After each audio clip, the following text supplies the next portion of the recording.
Hai kids, ada yang pernah jalan-jalan ke kawasan Taman Nasional Lorentz? Taman Nasional Lorentz ini terletak pada bagian tengah sampai selatan Papua dan membentang sekitar 2,4 hektar. Dengan luas tersebut, Taman Nasional Lorentz menjadi taman nasional terluas di Asia Tenggara.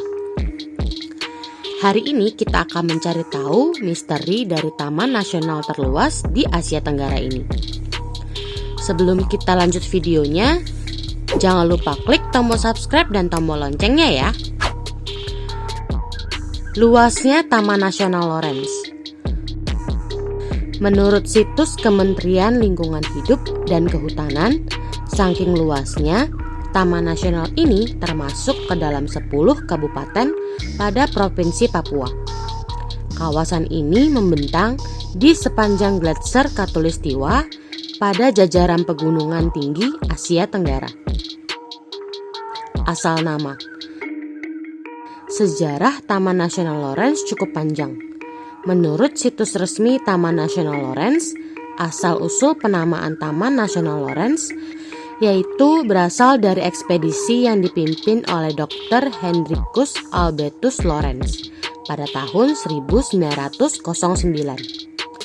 Satu dasawarsa atau 10 tahun kemudian, Taman Nasional Lorentz mulai diakui secara resmi dengan ditetapkannya Monumen Alam Lorentz pada masa Hindia Belanda.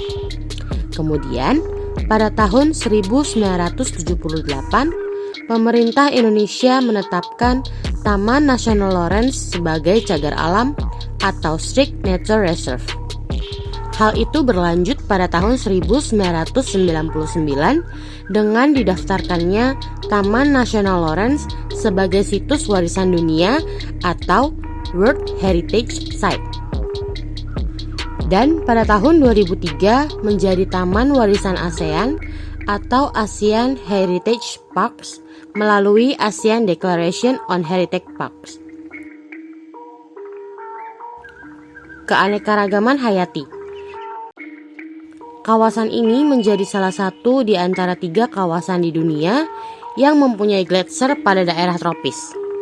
Terbentang dari puncak gunung yang diselimuti salju hingga membujur ke perairan pesisir pantai dengan hutan bakau dan batas tepi perairan Laut Arafura. Ada 34 tipe vegetasi, di antaranya hutan rawa, hutan tepi sungai, hutan sagu, hutan gambut, pantai pasir karang, dan masih banyak lagi. Untuk jenis-jenis tumbuhannya antara lain nipah, bakau, Pandanus julianeti, Colocasia esculenta, Avicennia marina, Podocarpus pilgeri, dan Nauclea coadunata. Beragam satwa. Dalam taman ini ada beberapa burung yang menjadi ciri khas, yaitu 2 jenis kasuari, 4 megapoda, 31 jenis merpati, 30 jenis kakatua, 13 jenis burung udang, dan masih banyak lagi. Sedangkan satwa mamalia yang tercatat ada 4 jenis kuskus, walabi, kucing hutan, kangguru pohon, dan lain-lain. Kekayaan budaya. Kekayaan budaya pada taman ini sudah berumur lebih dari 30.000 tahun dan merupakan tempat kediaman suku Nungga, Dani Barat, suku Amungme, suku Sempan, dan suku Asmat. Bahkan diperkirakan masih ada masyarakat yang hidup terpencil pada hutan ini. Nah, kids, itu dia misteri dari Taman Nasional Lorentz. Sekarang kita akan melihat tempat terkering di dunia. Ada di mana saja ya? Hai kids, balik lagi di Kidstory. Kali ini, Kak Regina akan memberitahu kamu sebuah tempat yang sangat kering di dunia. Nah kids, menurut kamu, di manakah tempat terkering di dunia? Mungkin sebagian orang akan menjawab di Gurun Sahara. Namun ternyata jawaban tersebut bukanlah hal yang tepat loh. Memang sih, gurun pasir merupakan salah satu lokasi kering di bumi. Soalnya wilayah gurun punya curah hujan yang begitu rendah. Namun rupanya kids, masih ada tempat yang jauh lebih kering dari gurun Sahara loh. Wah, kira-kira di mana ya tempatnya? Sebelumnya, kita cari tahu dulu yuk kondisi gurun Sahara. Saat membayangkan tempat kering, pikiran kita biasanya mengarah ke gurun pasir. Yap, soalnya selain mempunyai curah hujan yang sedikit, di area gurun pasir biasanya hanya memiliki sedikit sumber daya alam hayati seperti tumbuh-tumbuhan yang bisa diolah. Nah, hal tersebut bisa menggambarkan betapa keringnya lokasi tersebut, kids. Nah, apa kamu tahu bahwa lokasi di Gurun Sahara hanya memiliki curah hujan kurang dari 20 mm per tahun, kids? Nah, selain membayangkan gurun pasir, kita juga pasti berpikir bahwa wilayah tersebut adalah wilayah terkering di benua Afrika. Namun, ternyata ada tempat terkering di dunia yang gak ada di benua Afrika, Australia, ataupun Amerika. Tapi tempat tersebut berada di benua Antartika, kids. Namanya adalah Dry Valleys Antartika. Benua Antartika dikenal sebagai benua yang senantiasa tertutup oleh lapisan es.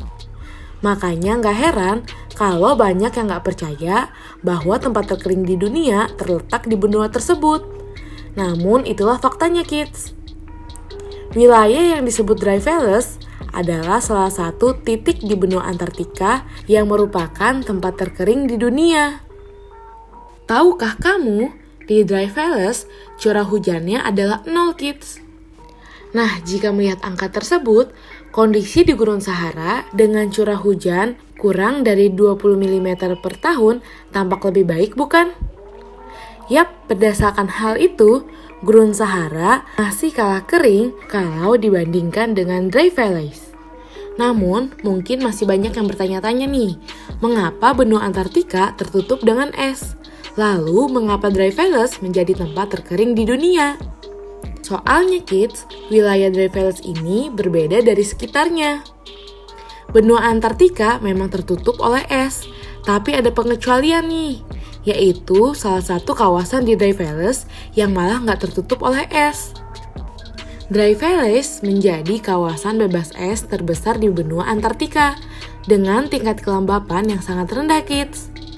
Bahkan hampir nggak ada es yang menyelimuti permukaan tersebut.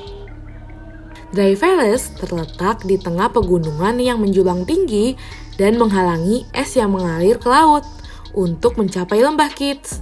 Pegunungan di sekitar Dry Valleys nggak hanya menghalangi es untuk mencapai lembah, tapi juga menyebabkan terjadinya fenomena embusan angin kata balik yang kuat dari puncak-puncak pegunungan menuju lembah. Nah, kids, udara dingin yang padat tersebut berhembus kencang menuruni lereng pegunungan karena adanya gaya gravitasi. Kecepatan angin tersebut bisa mencapai 322 km per jam dan mampu memanaskannya, kids, sehingga menguapkan lapisan air, es, dan salju loh. Nah, itulah Dry Valleys yang dinobatkan sebagai tempat terkering di dunia, kids. Jangan salah lagi ya. Nah, sampai jumpa di Kidstory selanjutnya. Dadah! Sampai di sini dulu ya videonya. Jangan lupa like, komen, subscribe, dan share ke teman-teman lainnya ya, kids. Bye-bye!